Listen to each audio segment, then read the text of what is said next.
ছি, কি বাজে গন্ধ। Excuse me. হ্যাঁ বলুন। দুধ পাওয়া যাবে? আরে রোহন, তুমি এখানে? কে তুমি, আর আমার নাম কি করে জানলে? আমি পায়েল, আমরা একসাথে স্কুলে পড়তাম, মনে নেই তোমার? পায়েল? একসাথে পড়তাম? ক্লাসের টপার পায়েল? হ্যাঁ। তুমি এখানে এই অবস্থায়? বোন, আমি তোকে একটা মেয়ের কথা বলেছিলাম না, সেই স্কুল লাইফে আমি প্রপোজ করেছিলাম, আমাকে রিজেক্ট করেছিল। হ্যাঁ। এই সেই মেয়ে, ক্লাসের টপার। ও আমাকে কেন রিজেক্ট করেছিল জানিস? ও বলেছিল ও নাকি পড়াশোনা করতে চায়, জীবনে উন্নতি করতে চায়। তুমি এইসবের জন্য আমাকে রিজেক্ট করেছিলে, যাতে তুমি গরু চড়াতে পারো, গোয়াল ঘর পরিষ্কার করতে পারো। দেখ বোন, ও বিয়েও করে নিয়েছে। তুই আমার দাদাকে রিজেক্ট করেছিলিস? আজকে যদি ওর প্রপোজালটা তুই অ্যাকসেপ্ট করতিস না, তাহলে রানীর মতো থাকতিস, বুঝলি? এসব ছাড়ো না, এসব বলে কি এখন আর কোনো লাভ হবে? বলো কি জন্য এসেছো এখানে?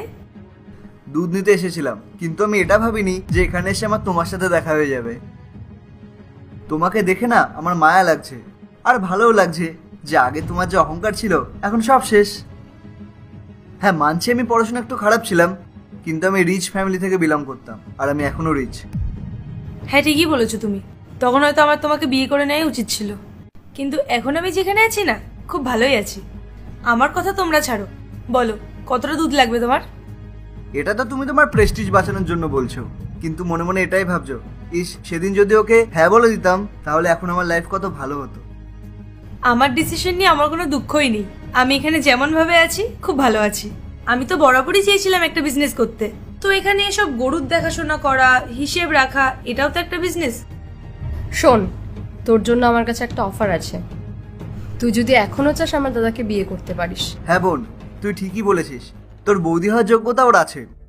রোহন, আমার এটা ভেবে খুব অবাক লাগছে যে তোমার আর তোমার বোনের চিন্তা ভাবনা কতটা নিচু। তোমরা ভাবলে কি করে যে আমি এইসবের জন্য তোমার সাথে চলে যাবো? আরে পায়েল, তুমি এখন এখানে দাঁড়িয়ে আছো? তাড়াতাড়ি ওদিকে চলো, কাস্টমার দাঁড়িয়ে আছে। দেখেছিস বোন, পায়েল তুমি এর জন্য আমাকে রিজেক্ট করেছিলে? বাহ, হেভি দেখতে, খুব হ্যান্ডসাম। সত্যি তুই এর জন্য আমার দাদাকে রিজেক্ট করেছিলিস? পায়েল, তোমার যদি একেই বিয়ে করা থাকতো, তাহলে আমার প্রপোজালটা অ্যাকসেপ্ট করতে পারতে। পায়েল, এনারা কারা? এখানে এইভাবে অসভ্যতামি করছে। ও আমার বন্ধু। পার্ট 2 দেখতে সাবস্ক্রাইব করুন W Short 07।